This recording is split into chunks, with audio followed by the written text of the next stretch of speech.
This is Keith Helwig from Cops Corrections Videos. I've been asked to make videos on shortcuts that correctional officers take that they shouldn't. The biggest one that comes to my mind right off the top of my head is propping doors open or not locking doors. If one were to look at 3 major incidents that occurred in this country, they all had to do with either doors being propped open, doors not locked properly, or doors not checked for security reasons. If you take the incident at Attica, the Attica prison riot occurred because inmates were able to storm a door, and obviously somebody had not checked that door, and it allowed the riot to spread. Now, that's not saying that the cause of the riot is staff's fault. That's just saying that probably complacency, staff didn't check that door or whatever. Another one is the New Mexico prison riot.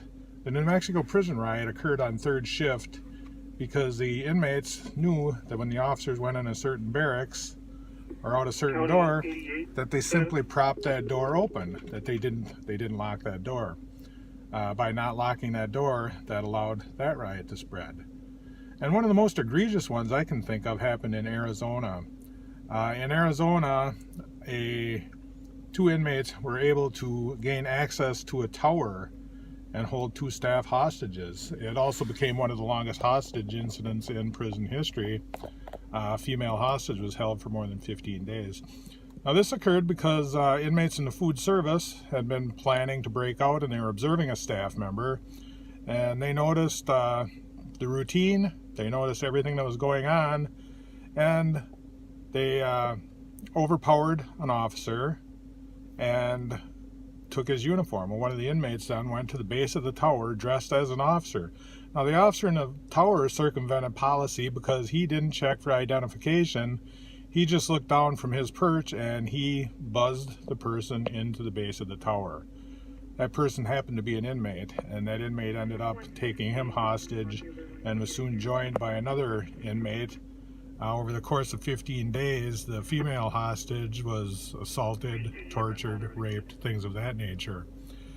Again, we need to be cognizant of the fact that inmates are watching us all of the time.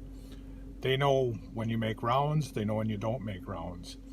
On a personal experience, when I started in the facility, I worked in a medium facility. We had an office, and we were told, lock the window, lock the door every time you leave that office. Well, we often shut the window, we often shut the door, but we didn't always lock it. Now, personally, I had an inmate placed in segregation one night, and it was our policy then that you took all their property and you put it in your office.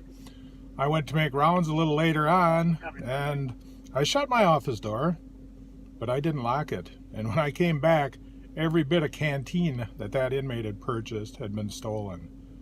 Now, whose fault was that? Well, the inmates that stole it, but it was also my fault because I allowed it to happen by not following proper security procedures. Security procedures are in place for a reason. They're in place to ensure your safety. They're in place to ensure the safety of the inmates. They're in place to ensure the security of your institution. If you're taking shortcuts, if you think nobody notices it, you're absolutely wrong.